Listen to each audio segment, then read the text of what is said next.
conclusion, and Mr. Farrakhan always says in his conclusion, half an hour later, what we can clearly see is that the God who basically gave us the first black man and woman on the planet, and then because we didn't follow the rules, as you said, didn't want to do things, we were put into bondage. But then he also at the same time showed us enough mercy to bring us out.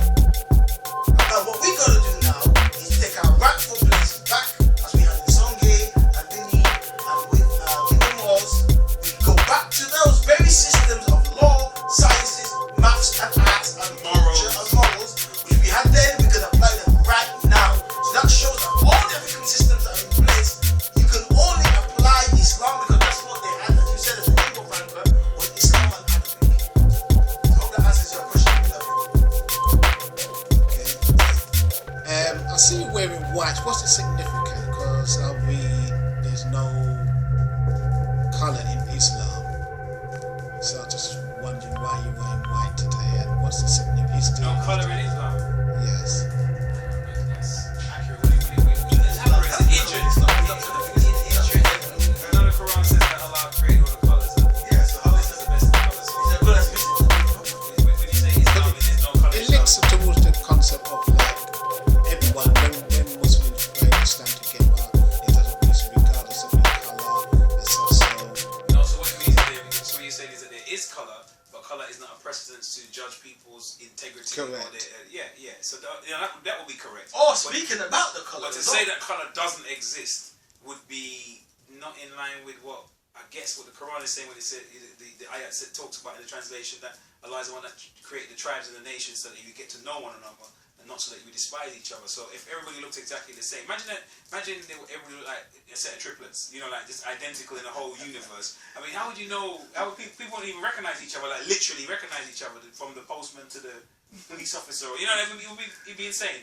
So it's supposed to look different so I can recognize. Oh, this person he looks like he comes from the Far East, maybe he's from Korea, maybe he's from China. I don't have to hate him, but say, okay, so because I understand the history out there teaches X, Y, and Z, and could you school me or teach me a bit more, or the food, the language, the culture, the folkways, the mores, how the traditions, so we learn from each other. This is what Islam says, but in modern times, I think a lot of Muslims find it difficult to deal with the somewhat social construct of race. So they say there is no race in Islam. It's just people have these kind of simplistic arguments like saying there's only one race. It's the human race. But you can't say that to Stephen Lawrence, or you can't say that to certain people who have been the victims of racism and white supremacy. It's just a ugly reality.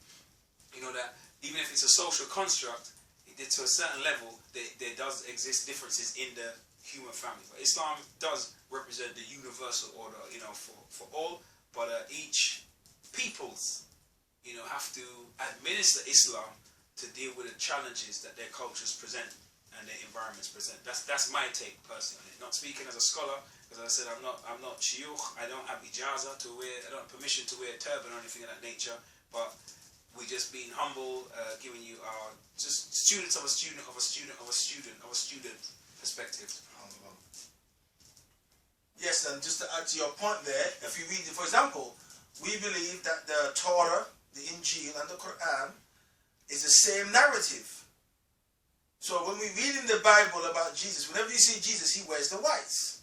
He's always in the whites. When we see Musa alayhi salam on the show, he's in the whites. This white, and the Qur'an, Allah talks about the aiders of Prophet Isa alayhi salam, the Ansarullah, dressed in white, and saying that they will aid Nabi Isa alayhi salam, the son of Mary. Right? So we know that, and even if you see the film The Message, this film that they made in 1976 about the so-called life of Prophet Muhammad, you notice that when they went for the final victory after the final battle in Mecca, they were dressed in white. Why? Because this signifies a color which means a purity. So we hit in the Bible, it says Jesus was sitting on a horse. His hair is white as lamb's wool. Skin burnt like brass, as if his feet was burnt like brass in an oven.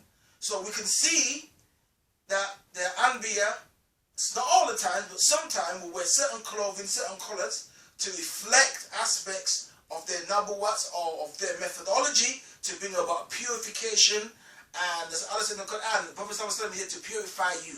We teach you with the wisdom, the hikmah, and with the kitab, with the book.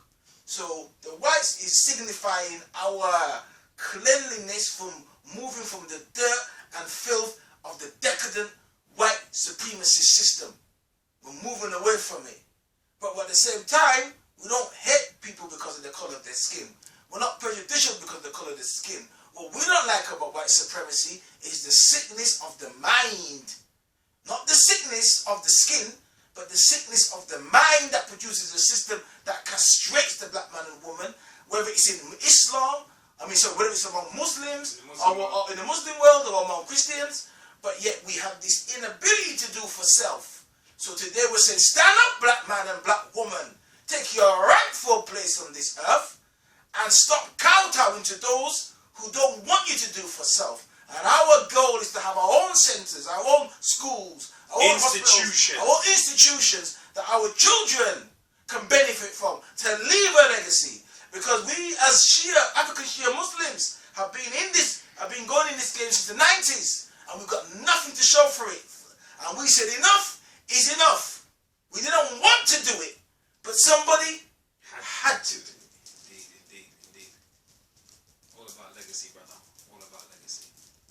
Alhamdulillah, we will conclude into another occasion. Thank you very much. Thank you, my brother. Thank you. May God bless you. Thank you, my brother. Bless Thank you so much. Thank you.